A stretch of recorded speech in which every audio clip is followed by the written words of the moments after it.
Kumusta po kayo mga minamahal naming taga-subaybay? Sana ay nasa mabuti kayong kalagayan at handang buksan ang inyong mga puso. Samahan niyo po akong muli sa isang panibagong paglalakbay kung saan ang pag-ibig ay hindi laging nagsisimula sa tamis, kundi minsan sa isang pagkakamali. Sabi nila, ang tiwala ay parang salamin. Kapag nabasag, mahirap nang buuin. Pero paano kung ang taong bumasag nito ay siya ring tanging makakapaghilom sa'yo? Handa ka bang sumugal muli? O pipiliin mong tumakbo palayo? Halina't pakinggan natin ang simula ng kwento nina, Yasmin at Kislap. Mabigat ang bawat hakbang ni Yasmin habang tinatahak niya ang pasilyo papunta sa rooftop ng Alapaap Lounge. Ang ingay ng syudad sa ibaba ay tila isang malayo at humuhugong na bulong na lamang. Gusto niyang takasan ang lahat, ang mapanghusgang tingin ni Banaag, ang walang katapusang utos ng management, at ang katotohanang muli na namang ninakaw ng iba ang kredito para sa proyektong pinagpuyatan niya ng 3 buwan. Pagbukas ng elevator, sumalubong sa kanya ang malamig na hangin ng gabi at ang kumukutitap na ilaw ng Metro Manila. Ito ang mundo ng mga mayayaman, mundo na pilit niyang inaabot. Pero sa gabing ito, isa lang siyang pagod na empleyado na gustong lumimot. Naupo siya sa pinakasulok na bar stool, malayo sa mga nagtatawa ng grupo ng mga elite. Umorder siya ng pinakamatapang na cocktail na kaya ng budget niya. Nang dumating ang inumin, hindi na niya napigilan. Tumulo ang isang butil ng luha mula sa kanyang mata na mabilis niyang pinahid ng likod ng kanyang palad. Sayang ang ganda ng view. Kung luha ang nakaharang sa mga mata mo, isang boses na baritono, malalim at puno ng kumpiyansa, ang bumasag sa kanyang pag-iisa. Nag-angat ng tingin si Yasmin. Sa tabi niya ay may isang lalaking nakatayo. Matangkad ito, nakasuot ng isang simpleng puting polo na nakatupi ang manggas hanggang siko, pero halatang mamahali ng tela. Ang buhok nito ay medyo magulo sa paraang sadya at istiloso. Pero ang higit na nakakuha ng atensyon ni Yasmin ay ang mga mata nito. Matatalim, mapaglaro, at parang nakakabasa ng iniisip. Hindi ko kailangan ng kausap. Mataray na sagot ni Yasmin, sabay lagok ng kanyang inumin. Tumawa lang ang lalaki ng mahina. Umupo ito sa bakanting stool sa tabi niya. Hindi masyadong malapit para maging bastos, pero sapat lang para maramdaman ni Yasmin ang init ng presensya nito.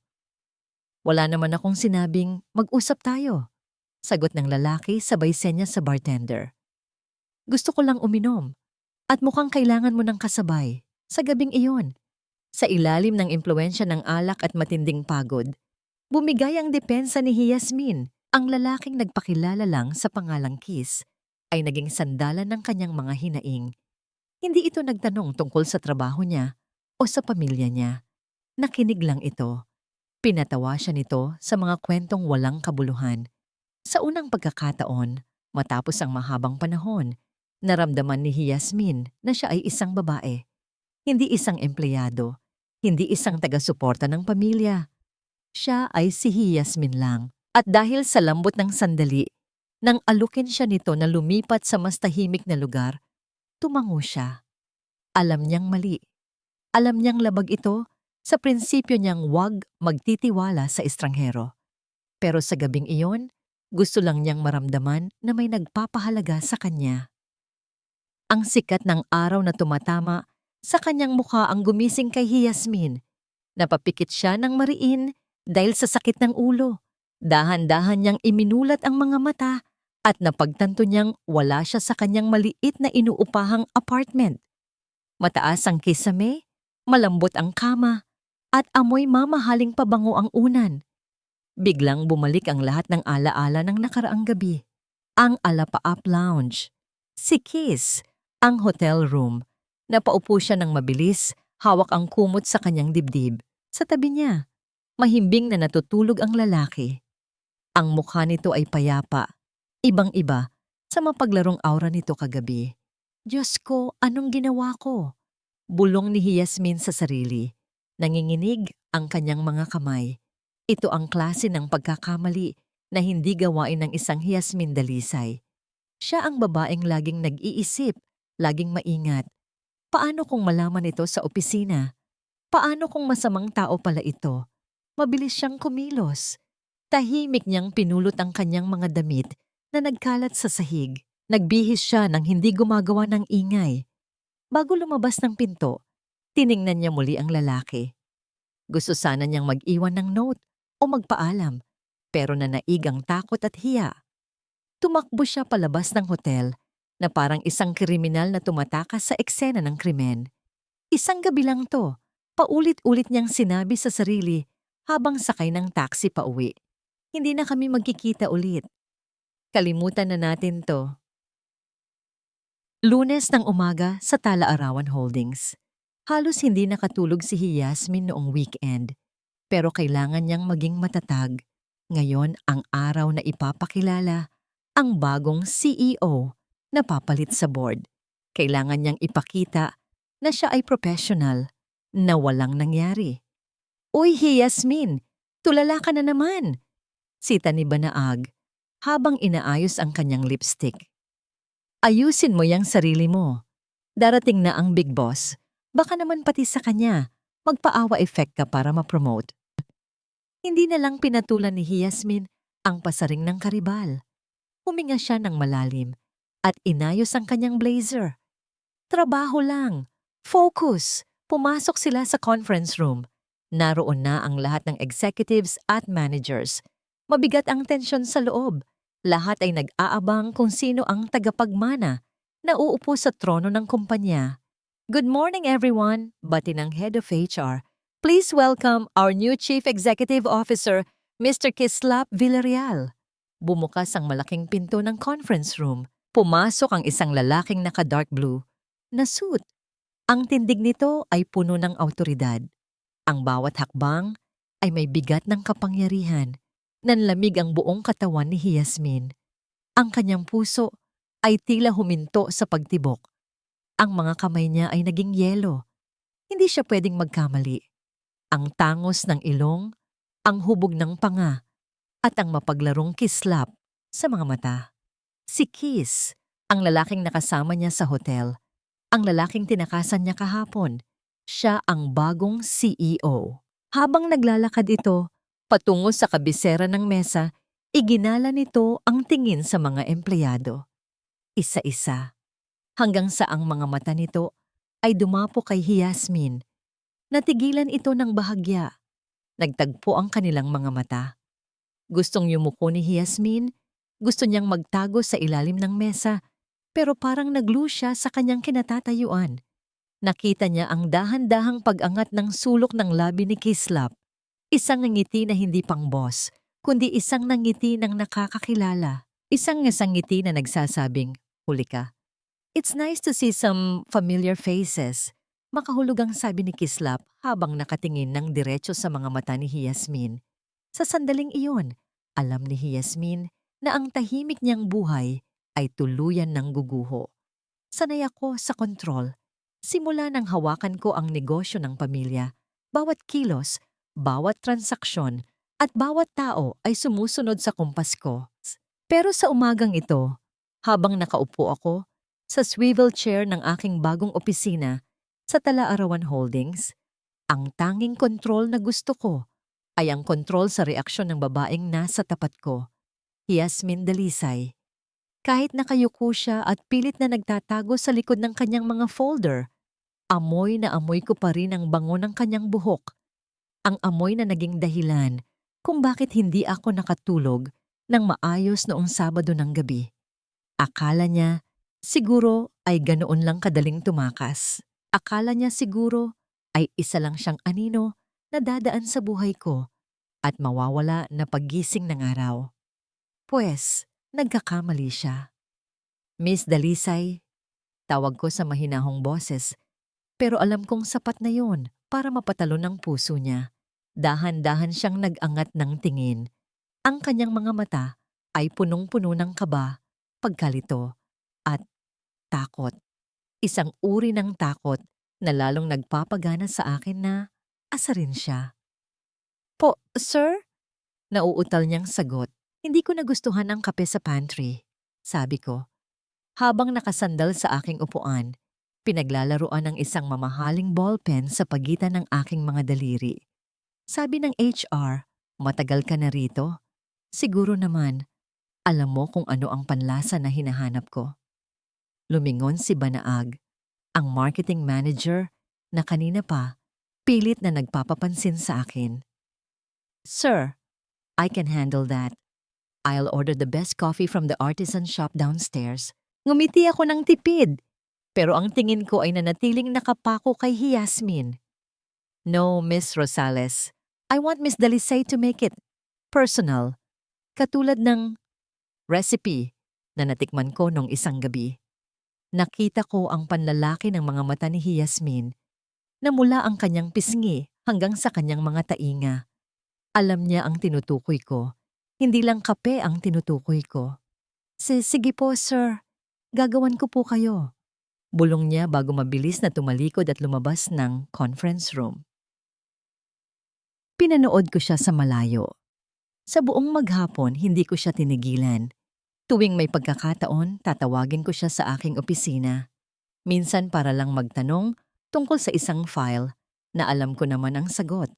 Minsan para lang utusan siyang ayusin ang mga libro sa shelf ko. Gusto ko siyang makitang malapit. Gusto kong makita kung paano siya mag-iwas ng tingin tuwing magtatama ang aming mga mata.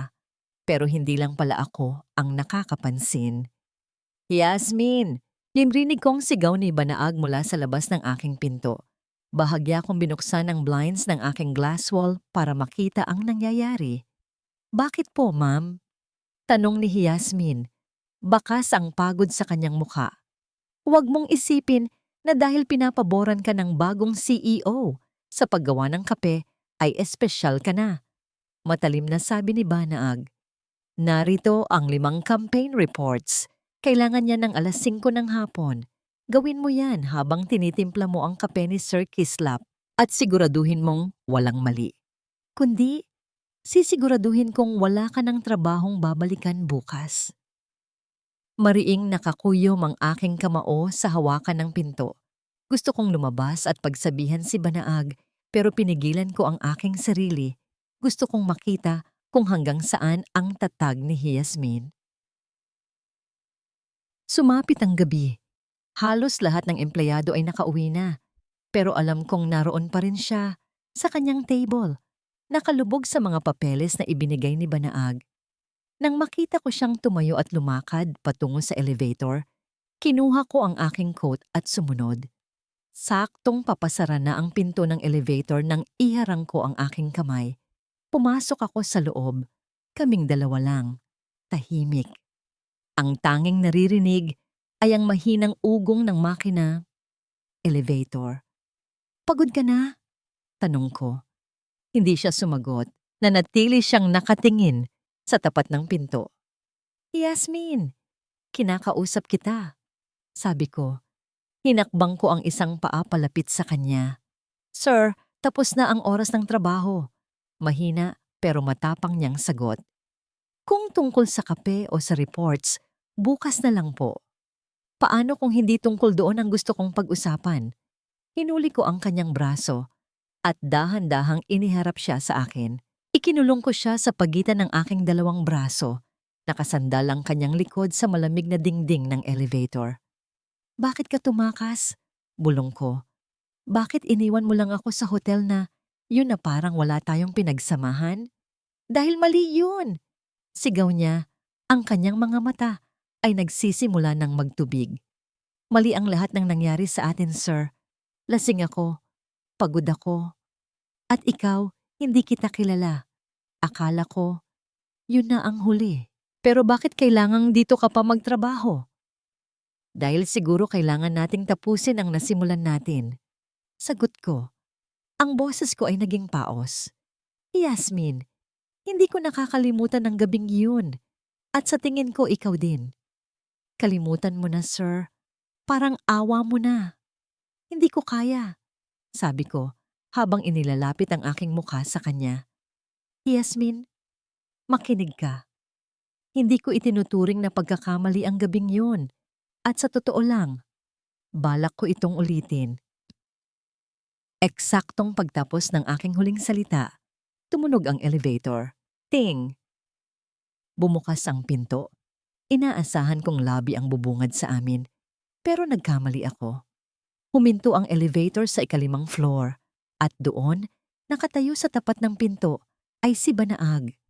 Hawak niya ang kanyang cellphone at ang kanyang mga mata ay nanlilisik sa galit at gulat habang nakatingin sa aming posisyon, sa akin na nakakulong si Yasmin sa aking mga braso. Sir Kislap, bulalas ni Banaag. Yasmin, anong ibig sabihin nito? Tumingin ako kay Yasmin, nanlali ang kanyang mukha. At doon ko nalaman, nagsisimula pa lang ang tunay na gulo. Hindi ko malimutan ang mukha ni Banaag ng gabing iyon sa elevator. Ang kanyang mga mata ay parang dalawang nagbabagang uling na handang tumupok sa akin sa isang tingin lang. Alam ko, mula sa sandaling iyon, hindi na magiging payapa ang buhay ko sa Talaarawan Holdings. Kinabukasan, pagpasok ko pa lang sa opisina, tila huminto ang ikot ng mundo. Ang dating maingay na tawanan sa pantry ay biglang naglaho. Napalitan ito ng mga bulungan na sadyang pinaririnig sa akin. Siya ba yung sinasabi nila? Grabe, akala mo kung sinong inosente, yun pala ay bihasa sa pag-akit ng boss. Rinig kong sabi ng isang kasamahan sa kabilang cubicle. Kaya naman pala mabilis ang tangtien. Hindi utak ang ginagamit, kundi ganda. Sagot naman ng isa pa sabay tawa ng mapait. Napayuko ako at pilit na nag-focus sa screen ng aking computer. Gusto kong sumigaw. Gusto kong ipaliwanag na wala akong ginagawang masama. Pero paano?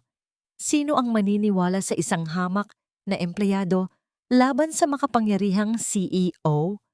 Biglang lumapit ang messenger ng kumpanya sa desk ko. May dala siyang isang dambuhalang bouquet ng sariwang puting hasmin. Ang bulaklak kung saan isinunod ang pangalan ko.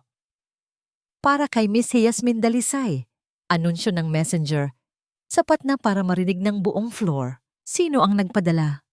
Tanong ko, kahit na kumakaba na ang puso ko sa kaba. Walang pangalan, ma'am, pero may note po sa loob. Dahan-dahan kong binuksan ang maliit na sobre. Sa loob ay may nakasulat na maikling mensahe sa isang pamilyar na sulat kamay. Ang bango mo ay mas matamis pa sa mga bulaklak na ito. See you at lunch. Gusto kong lamukutin ang note. Ano bang iniisip ni Kislap? Hindi niya ba alam na lalo lang niyang inilalagay ang leeg ko sa bitayan ko? Dahil sa takot na lalong pag-usapan, nagpa siya akong huwag lumabas para mag-lunch. Nanatili ako sa aking desk at nagkunwaring abala sa trabaho, pero tila hindi talaga ako tatantanan ng tadhana. O mas tamang sabihin, ni Kislap. Eksaktong 12:00, bumukas ang pinto ng aming department. Pumasok si Kislap na walang dalang kahit anong folder o papeles. Sa halip, may dala siyang 2 paper bag mula sa isang mamahaling restaurant. Good afternoon, everyone! Bati niya ng may ngiti na tila walang pakialam sa tensyong nararamdaman ko. Nagdala ako ng lunch. Miss Dalisay, since ikaw ang gumagawa ng pinakamagandang reports, I thought you deserve a reward. Join me in the pantry. Tumingin ako sa paligid. Ang lahat ay nakatingin sa akin. Si Banaag, na nakatayo malapit sa kanyang opisina, ay parang sasabog na sa galit. Sir, marami pa po akong ginagawa. Pagtanggi ko, pilit na pinatitigas ang boses. It's an order, Yasmin! Seryoso niyang sabi, pero may kislap ng pangaasar sa kanyang mga mata. Ayaw mo namang suwayin ng CEO, di ba? Wala akong nagawa kundi sumunod. Sa loob ng pantry, habang nilalabas niya ang mga pagkain, mga paborito kong putahe na hindi ko alam kung paano niya nalaman, hindi ko na napigilan ang sarili ko. Ano bang ginagawa mo, Kislap? Bulong ko.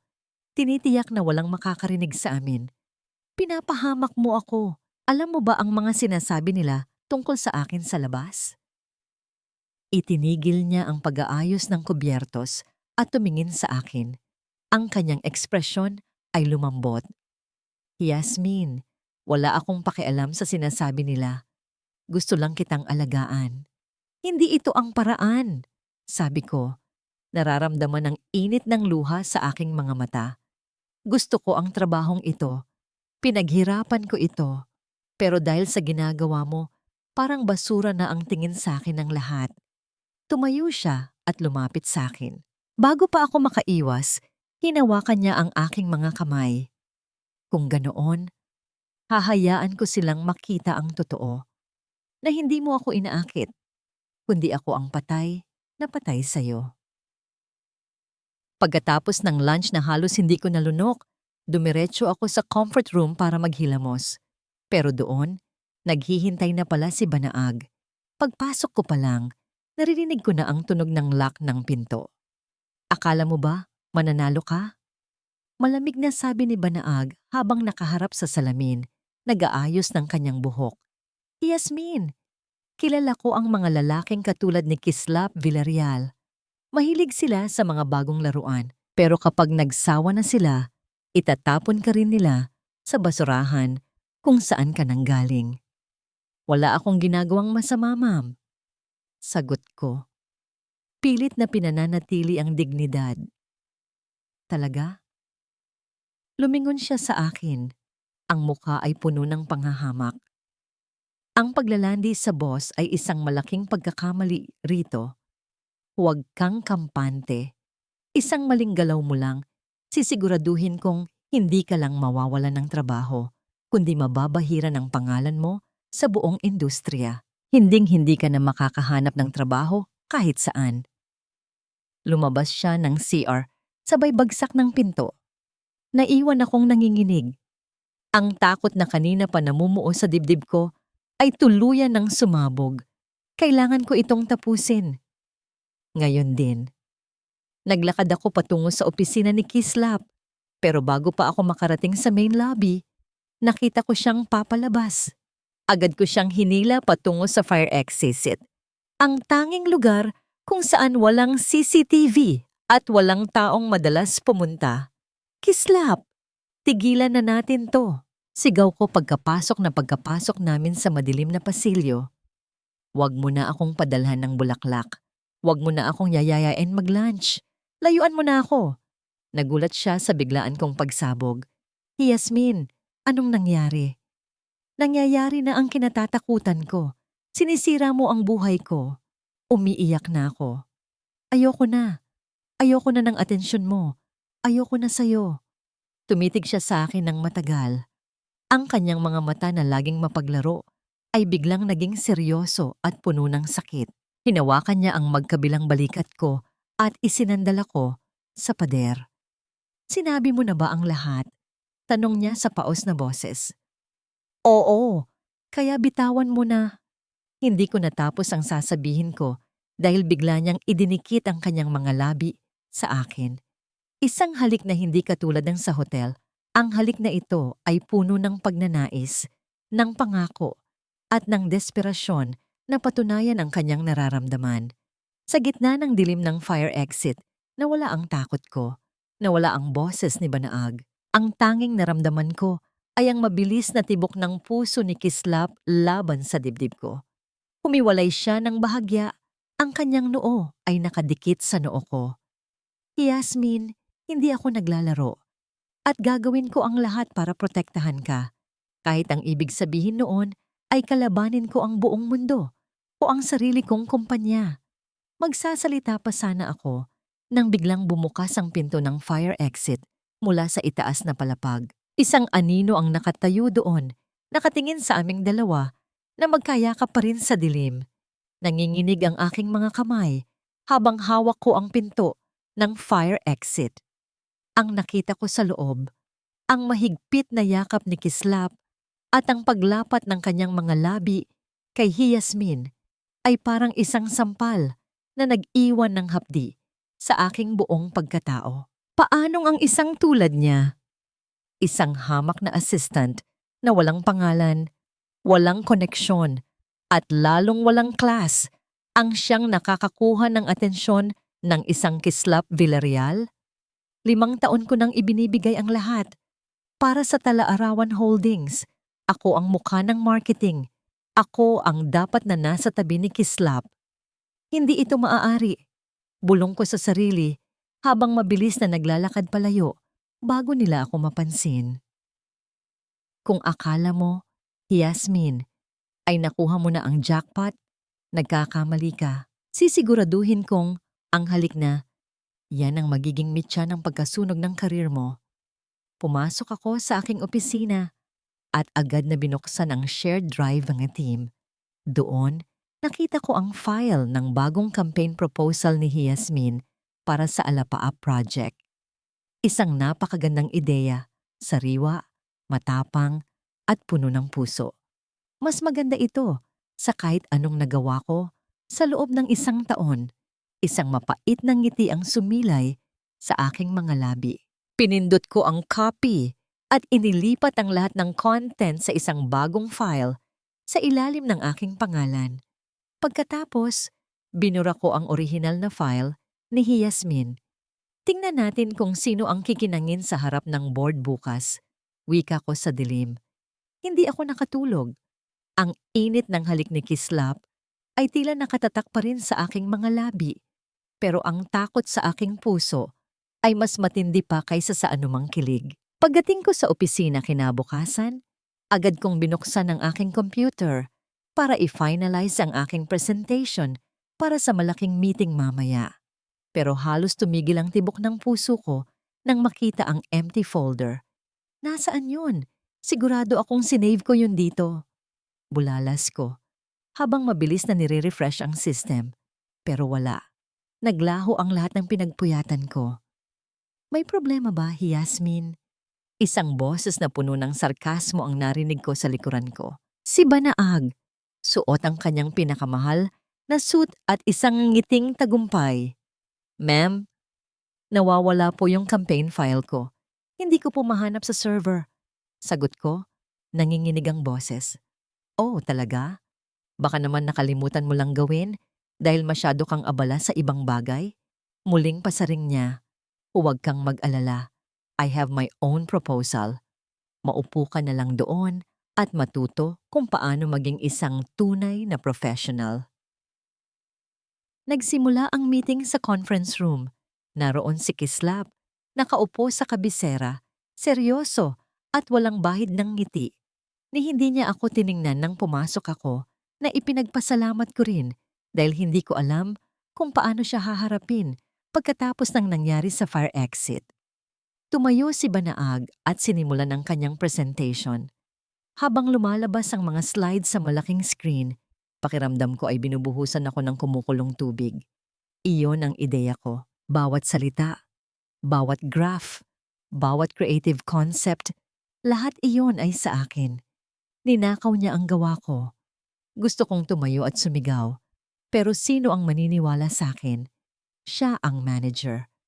Ako ang flirt ng opisina sa tingin ng marami.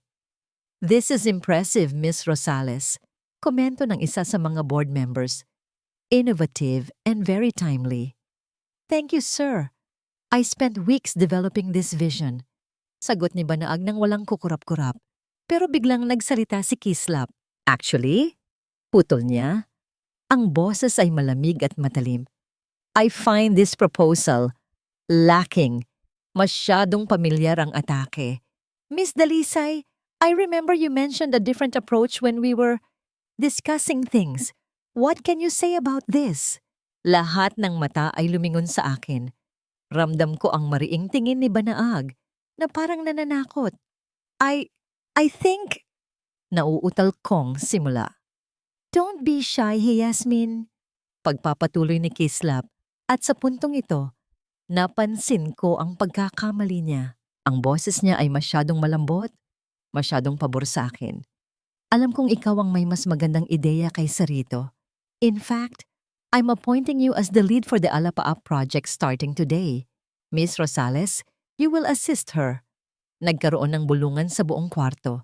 Hindi ito bulong ng paghanga, kundi bulong ng pangungutya. Sir, with all due respect, matapang na sabi ni Banaag, Yasmin is just a junior. Is this because of her talent or because of your special relationship? Hindi sumagot si Kislap. Sa halip ay tinitigan niya lang si Banaag ng masama. Pero ang katahimikan niya ay sapat na para kumpirmahin ang lahat ng hinala ng mga tao sa loob ng kwarto. Paglabas ng meeting, hindi na ako nakahinga. Sa bawat hallway na daanan ko, naririnig ko ang tawanan at ang mga salitang gold digger, sip-sip, at bed to boardroom. Habang naglalakad ako sa lobby para kumuha ng hangin, isang grupo ng mga empleyado ang humarang sa akin. Isa sa kanila ang sadyang bumangga sa aking balikat, dahilan para malaglag ang mga hawak kong papeles. Oops, sorry. Akala ko kasi ay invisible ka na dahil sa kapal ng mukha mo. Muling mithi ng isang kasamahan ni Banag. Ano bang problema niyo sa akin? Sigaw ko. Hindi ko na kayang pigilan ang emosyon ko. Ang problema namin, sinisira mo ang imahe ng kumpanyang ito. Sigaw ni Banaag na biglang sumulpot. Dahil sa'yo, nagiging laughingstock kami. At huwag kang mag-alala, hindi ka magtatagal dito. Dahil ang totoong reyna ng buhay ni Kislap ay paparating na. Eksaktong pagtapos ng kanyang sinabi, huminto ang isang mamahaling itim na sasakyan sa tapat ng lobby. Isang babaeng nakasuot ng red designer dress, may suot na dambuhalang shades, at may aura ng isang reyna ang bumaba. Lahat ng tao sa lobby ay napaatras. Ang mga guards ay agad na nagbow. "Where is Kislap?" Tanong ng babae sa isang boses na puno ng kapangyarihan. Lumingon siya sa paligid at ang kanyang tingin ay tumigil sa akin. Narinig ko ang ingay mula sa lobby habang pababa ako ng elevator.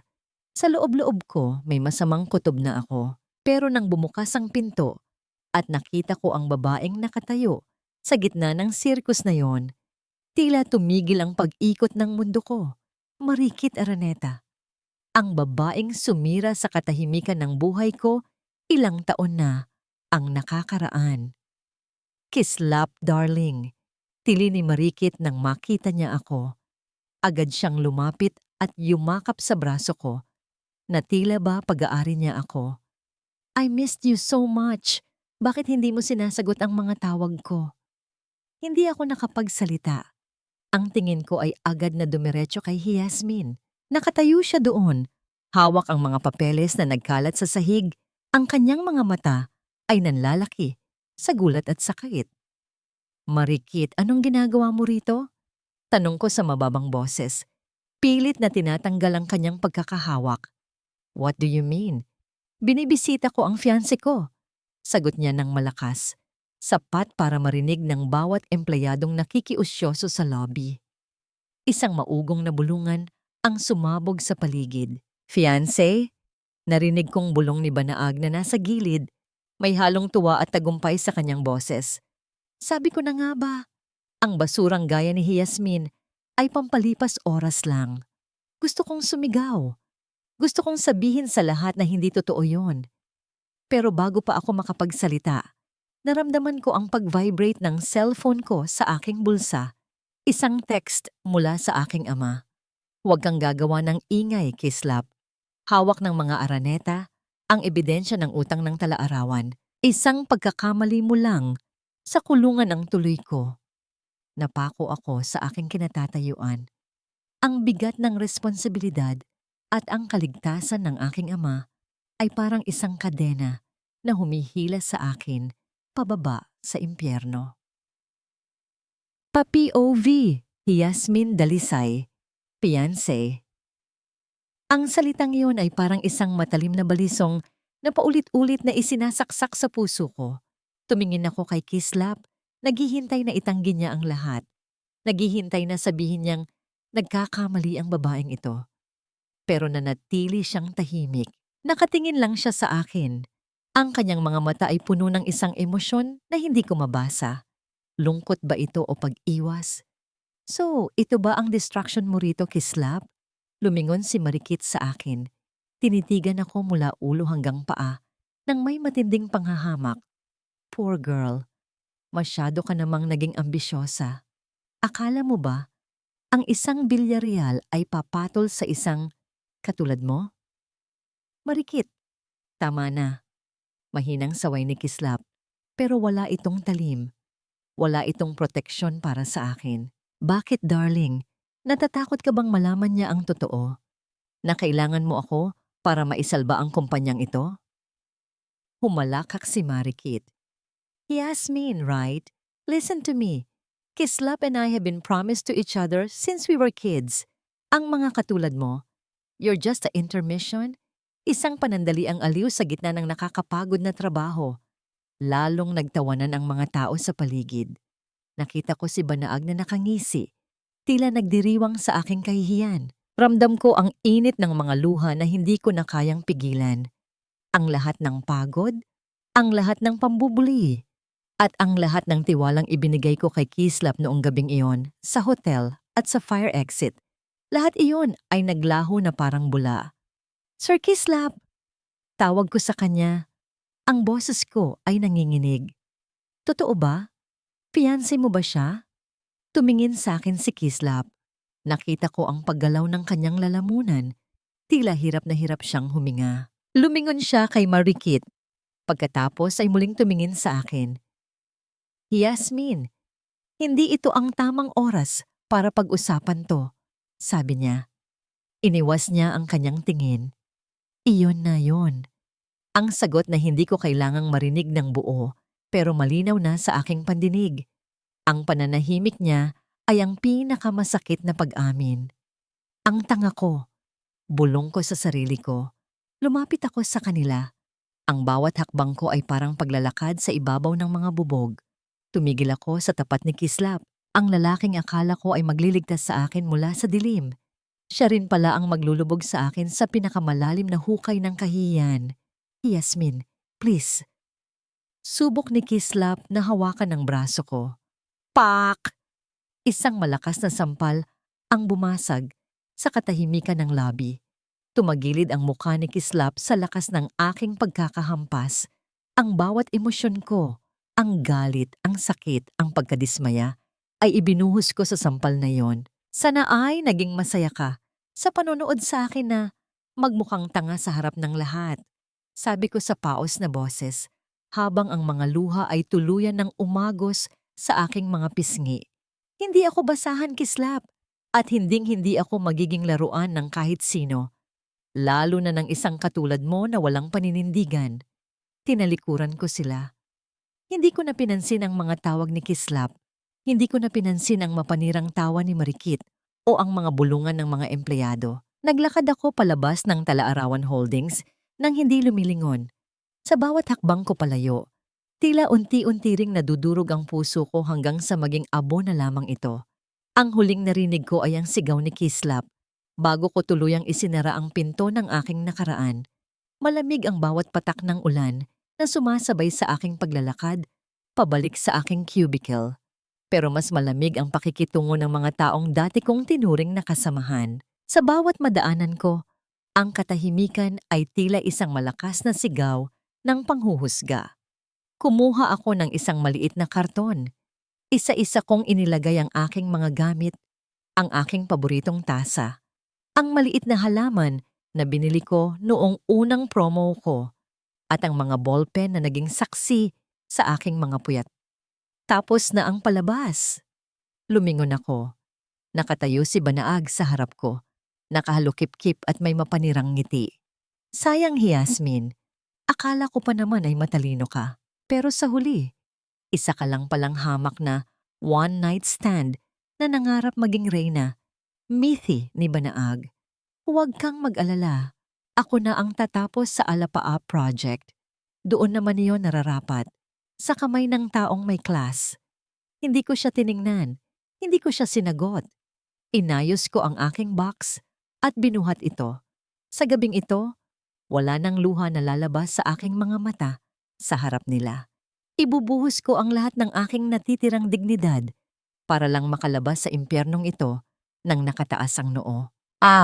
Pagdating ko sa parking lot, lalong lumakas ang buhos ng ulan. Habang naghihintay ako ng taxi, isang pamilyar na itim na sasakyan ang huminto sa tapat ko. Bumaba si Kislap. Basang-basa siya agad sa ulan. Hindi alintana ang kanyang mamahaling suit. Ang kanyang mga mata ay puno ng desperasyon. Yasmin, mag-usap tayo please! Sigaw niya sa gitna ng dagundong ng kulog. Wala na tayong dapat pag-usapan, Sir Kislap. Sabi ko nang hindi tumitingin sa kanya. Makinig ka muna. Hindi ko ginusto ang nangyari. Hinawakan niya ang aking balikat. Pilit akong iniharap sa kanya. Ang pamilya Araneta. Hawak nila ang tatay ko. May mga utang ang kumpanya na sila lang ang makakapag-ayos. Kailangan kong sumunod sa kanila para sa kaligtasan ng pamilya ko. Tiningnan ko siya ng diretso sa mga mata. Ang sakit na nararamdaman ko ay napalitan na ng matinding pagkadismaya. At ako? Sino ang magliligtas sa akin, Kislap? Tanong ko sa paos na boses. Sino ang magliligtas sa dangal ko na tinapaktapakan niyo sa harap ng maraming tao? Pinili mo ang pamilya mo. Pinili mo ang kumpanya mo. At sa pagpili mo sa kanila, pinatunayan mong wala akong halaga sa'yo. Hindi yan totoo. Mahal kita, Yasmin. Ang pag-ibig ay may kasamang paninindigan, Kislap. Binitawan ko ang kanyang pagkakahawak. Pero ikaw, ang high school na lalaking nakilala ko sa Alapaap Lounge ay mas matapang pa kaysa sa CEO na nasa harap ko ngayon. Ang CEO na to, isa lang siyang duwag. Isang taxi ang huminto sa gilid namin. Agad kong binuksan ang pinto at isinakay ang aking gamit. Yasmin, huwag kang umalis. Ayusin natin to. Pagsusumamo niya, hinahawakan ang pinto ng taxi. Tapos na tayo, Kislap. Huwag mo na akong hahanapin. Huling sabi ko, bago ko tuluyang isinara ang pinto. Pagdating ko sa aking inuupahang kwarto, hindi na ako nag-isip. Kinuha ko ang aking malaking maleta at isinilid ang lahat ng aking mahahalagang gamit. Kinuha ko ang aking cellphone at tinanggal ang SIM card. Pinutol ko ang lahat ng koneksyon ko sa mundong ito. Sa mundong naging malupit sa akin, dumiretso ako sa bus terminal. Ang tanging nasa isip ko ay ang isla ng ginhawa, ang lugar kung saan ako lumaki, kung saan ang dagat lang ang nakakaalam ng aking mga sikreto. Habang nakaupo sa loob ng bus, nakatingin sa bintana na basang-basa ng ulan, naramdaman ko ang unti-unting paglayo ng bus mula sa terminal. Sa di kalayuan, nakita ko ang isang figura ng lalaki na nakatayo sa ilalim ng ulan, nakatingin sa papaalis na ba. Si Kislap, nakatayo siya doon, tila isang rebulto ng pagsisisi habang unti-unting nilalamon ng dilim at ulan. Ipinikit ko ang aking mga mata. Sa bawat pag-ikot ng gulong ng bus, nararamdaman ko ang pagbigat ng aking dibdib. Iiwan ko ang Maynila. Iiwan ko ang mga pangarap ko. Iiwan ko ang lalaking minahal ko sa maling pagkakataon. Sa isla ng ginhawa, magsisimula akong muli. Kahit durog ang puso ko, sisiguraduhin kong sa susunod na mabuo ito, wala nang sino man ang makakabasag dito muli. 1 buwan, 30 araw, 720 oras, binibilang ko ang bawat segundo simula nang mawala si Yasmin sa paningin ko, sa gitna ng ulan, sa terminal ng bus. Ang opisina ko sa Talaarawan Holdings, na dati ay simbolo ng aking tagumpay, ay tila naging isang malaking kulungan.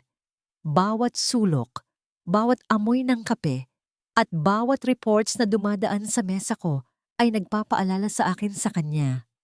Hindi ako naging kampante. Sa loob ng 1 buwan, hindi lang ang paghahanap sa kanya ang ginawa ko. Una kong hinarap si Banaag. Hindi nagtagal ay lumabas ang ebidensya ng kanyang pagnanakaw ng mga ideya at ang ilang anomalya sa mga liquidation reports na hawak niya. Personal ko siyang pinalabas ng kumpanya. Wala akong itinirang awa.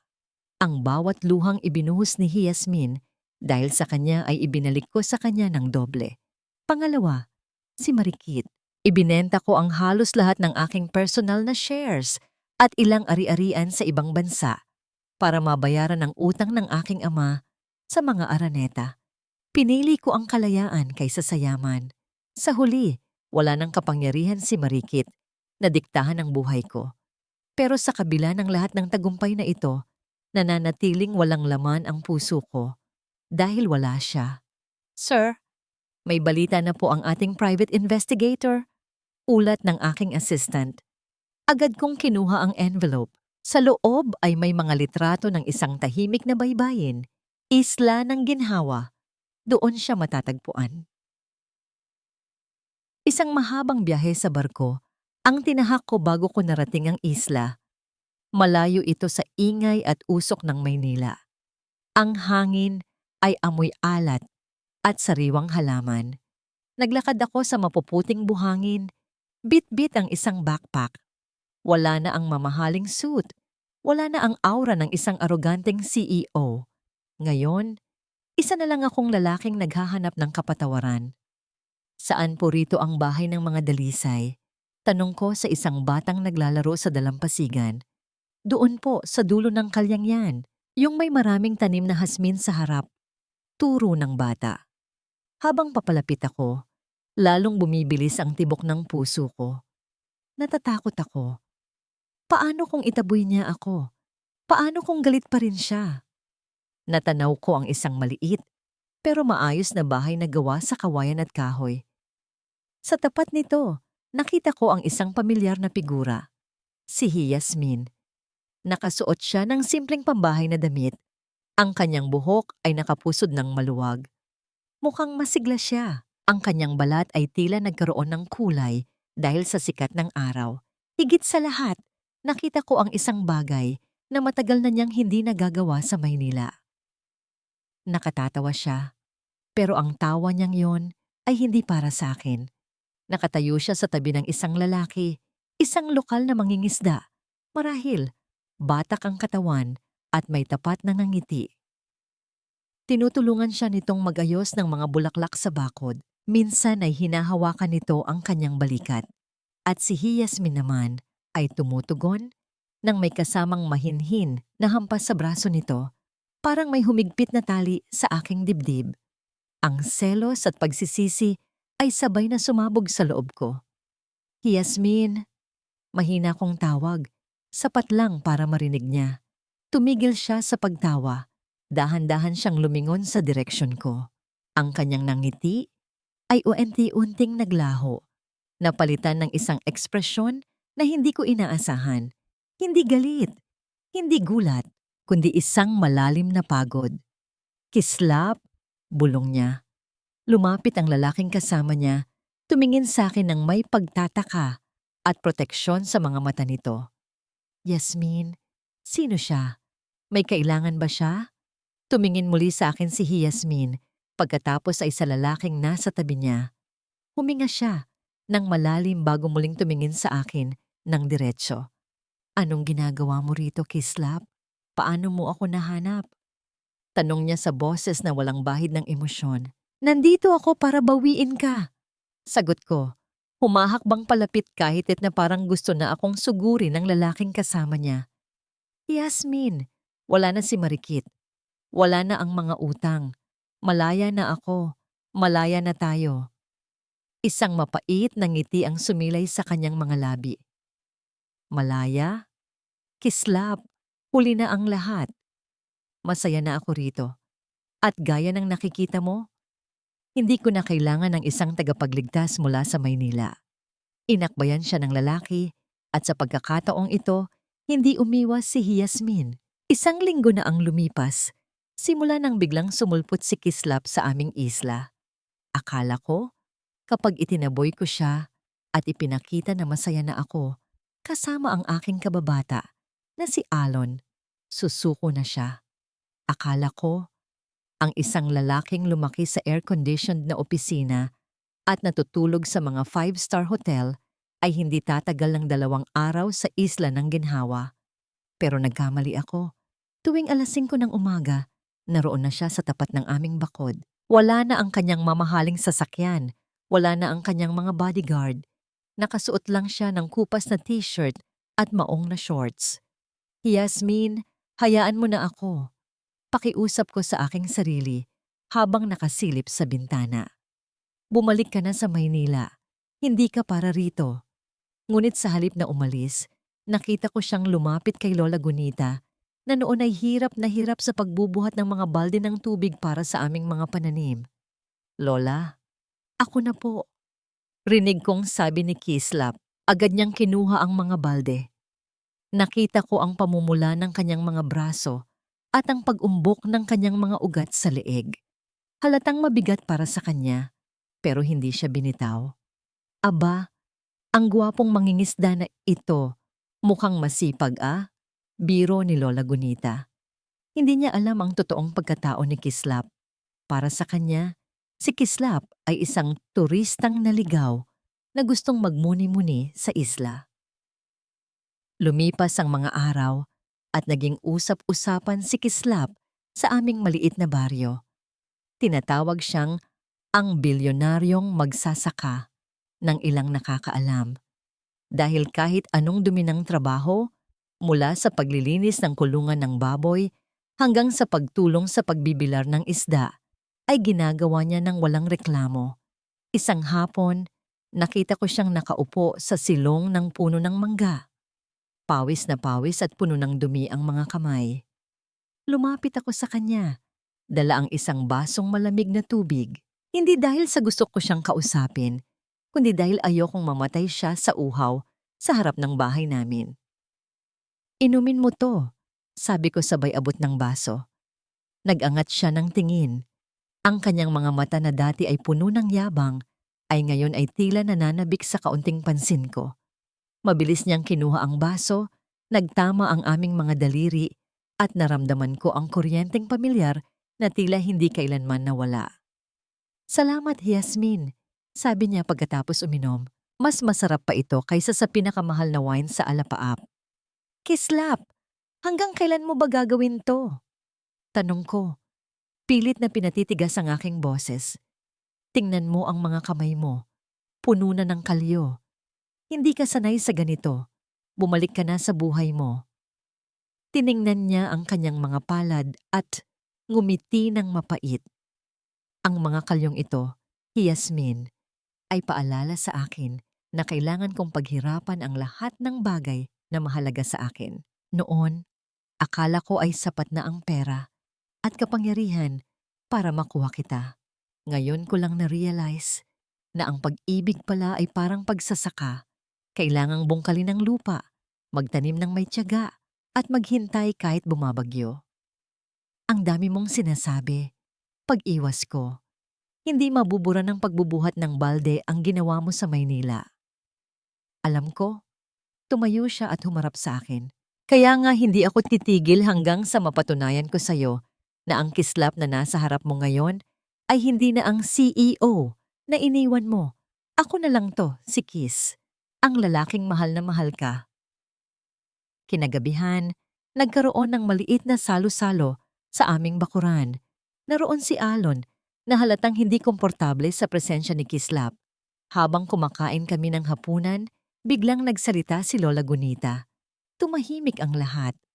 Ang tanging naririnig ay ang hampas ng mga alon sa dikalayuan. Iho! Tawag ni Lola kay Kislap.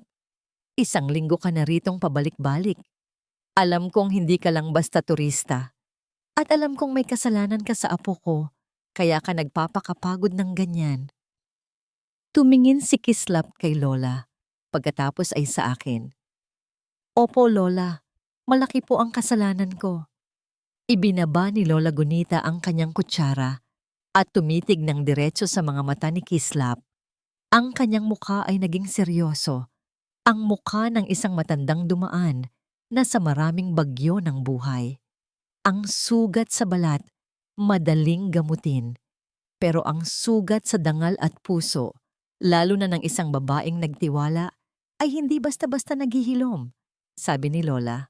Kaya itatanong ko sa iyo ngayon, sa harap ng aking apo, sakaling bigyan ka niya ng pagkakataon, ano ang magiging garantiya namin na hindi mo na siya uulitin?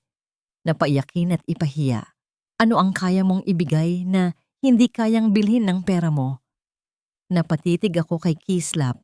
Nakita ko ang paglunok niya. Ang katahimikan ay tila isang mabigat na ulap na nagbabanta ng ulan. Dahan-dahang tumayo si Kislap. Hindi siya sumagot agad. Sa halip, lumakad siya patungo sa gitna ng bakuran, lumuhod sa harap ni Lola Gunita, at sa harap ko, sa ibabaw ng lupang buhangin ng isla ng ginhawa.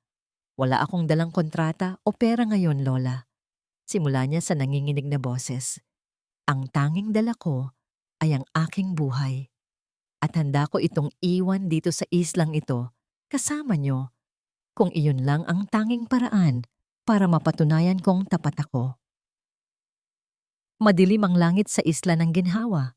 Ang dating asul na dagat ay naging kulay abo at ang mga alon na dati ay banayad na humahalik sa dalampasigan ay naging mababangis na higanting humahampas sa mga pampang. Ayon sa balita, isang malakas na bagyo ang biglang nagbago ng direksyon at diretso itong tatama sa isla.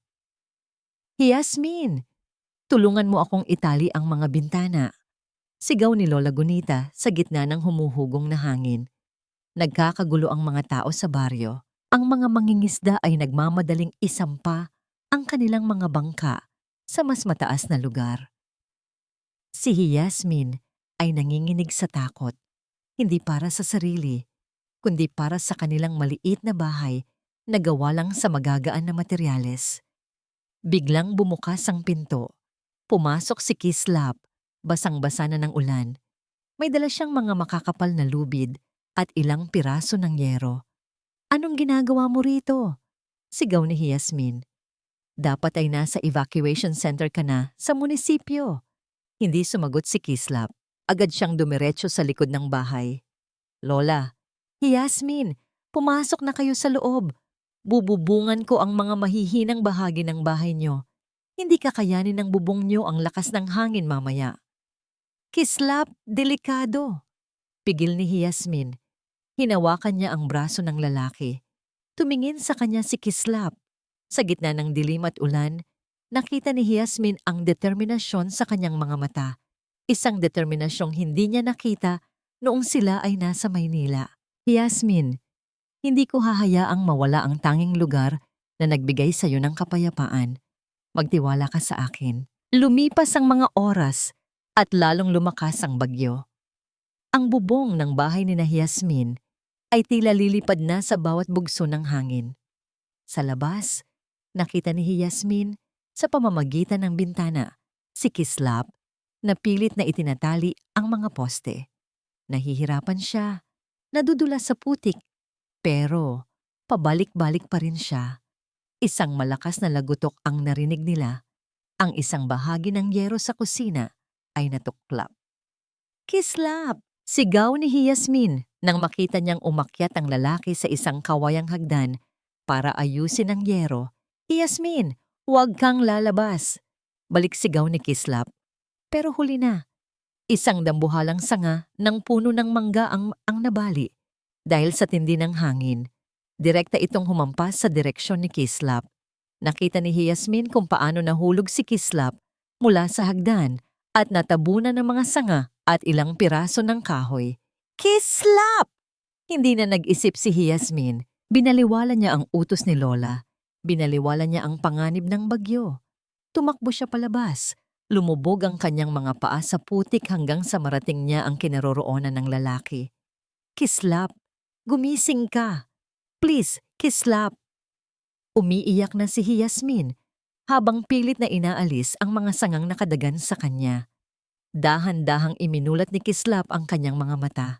May dugo sa kanyang noo at ang kanyang kaliwang braso ay nakalaylay ng hindi natural. Pero sa kabila ng sakit, ngumiti pa rin siya nang makita si Yasmin.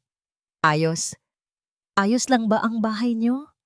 Bulong niya bago tuluyang nawalan ng malay. Sa loob ng bahay, ha, Bama? Habang nagngangalit ang bagyo sa labas, naging abala si Yasmin sa pag-aalaga kay Kislap. Nilinis niya ang sugat nito sa ulo at binalutan ng braso nito gamit ang mga telang hinati-hati niya. Magdamag na hindi umalis si Yasmin sa tabi niya. Sa bawat ungol ni Kislap dahil sa sakit, tila nadudurog ang puso ni Yasmin. Doon niya napagtanto ang isang katotohanang pilit niyang itinatago sa loob ng isang buwan. Kahit gaano man kalalim ang sugat, kahit gaano man katindi ang galit, ang pag-ibig niya para kay Kislap ay parang ang islang ito, matatag, malalim, at hindi kayang burahin ng anumang bagyo. Sikat na ng araw nang magising si Kislap. Maaliwalas ang panahon, tila walang nangyaring sakuna kagabi.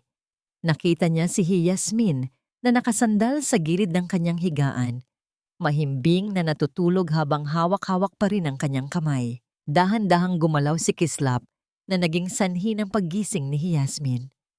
"Nandito ka pa rin," mahinang sabi ni Kislap. "Saan naman ako pupunta?" Sagot ni Yasmin. Ang kanyang mga mata ay puno ng puyat pero may kasamang lambing. "Sira-sira ang kusina namin dahil sa'yo." "Sorry, ayusin ko yon. Pangako." Subok ni Kislap na bumangon pero napangiwi siya sa sakit. "Huwag ka na munang kumilos." Pigil ni Yasmin. "Kislap, kagabi, habang akala ko ay mawawala ka na sa akin, napagtanto ko na wala akong pakialam sa kumpanya, sa Maynila, o sa sinasabi ng ibang tao. Ang mahalaga lang ay buhay ka." Hinanap ni Yasmin ang mga mata ni Kislap. Hinawakan niya ng mahigpit ang kamay nito. "Kislap, ayoko na ng mga grandiyosong regalo. Ayoko na ng CEO na laging abala. Ang gusto ko ay ang lalaking handang lumaban para sa akin, kahit sa gitna ng bagyo." Sabi ni Yasmin. Ang boses niya ay seryoso at puno ng paninindigan. "Kaya itatanong ko sa'yo, handa ka na bang iwan ang lahat sa Maynila at magsimula rito kasama ko? Handa ka na bang maging asawa ng isang simpleng babaeng katulad ko?" Nagulat si Kislap. Hindi niya inaasahan na si Yasmin ang magsasabi ng mga salitang iyon. Ang kanyang mga mata ay nagtubig sa tuwa. "Yasmin, yan lang ang tanging pangarap ko ngayon. Higit pa sa kahit anong posisyon sa talaarawan." Sagot niya. "Kung ganoon?" Ngumiti si Yasmin, isang tunay at malayang nangiti. "Wala ka nang kawalay sa akin, Kiss Villarreal. Isang buwan matapos ang bagyong yumanig sa isla ng Ginhawa, muli akong nakatayo sa harap ng dambuhalang gusali ng Talaarawan Holdings. Pero sa pagkakataong ito, hindi na ako ang babaeng nakayuko. Hindi na ako ang empleyadong takot sa bawat bulong ng mga kasamahan. Sa tabi ko, nakatayo si Kislap. Hawak niya ng mahigpit ang aking kamay. Hindi na siya ang aroganteng CEO na nakilala ko noong una. May bakas pa rin ng galos sa kanyang braso mula sa bagyo, pero ang kanyang mga mata ay puno ng kapayapaan. "Handa ka na?" Tanong niya sa akin. Ang boses ay puno ng pagmamahal. Tumango ako. "Handa na ako, Kiss." Sabay kaming pumasok sa lobby. Ang katahimikan ay bumalot sa paligid nang makita kami ng mga empleyado. Nakita ko ang ilang pamilyar na muka, ang mga dating nambuli sa akin, ang mga kumampi kay Banaag. Ngayon, ang kanilang mga mata ay puno ng gulat at respeto. Dumiretso kami sa conference room kung saan naghihintay ang board of directors. Sa harap ng lahat, tumayo si Kislap ng may dangal. "Mga kaibigan at kasamahan," simula ni Kislap, "narito ako para formal na ipakilala ang babaeng magiging katuwang ko, hindi lang sa pagpapatakbo ng kumpanyang ito, kundi sa buong buhay ko. Si Yasmin Dalisay ay babalik bilang creative consultant at partner ng Talaarawan. At higit sa lahat, siya ang aking magiging asawa." Walang nakapagsalita, walang nangahas na magprotesta. Dahil sa pagkakataong ito, alam ng lahat na ang kapangyarihan ni Kislap ay hindi na nanggagaling sa pera o takot, kundi sa isang paninindigang sinubok ng bagyo. Sumapit ang gabi ng aming pag-iisang dibdib. Hindi kami pumili ng isang marangyang simbahan o isang sikat na hotel. Pinili namin ang lugar kung saan nagsimula ang lahat, ang Alapaap Lounge. Ang rooftop ay pinalamutian ng libu-libong puting hasmin.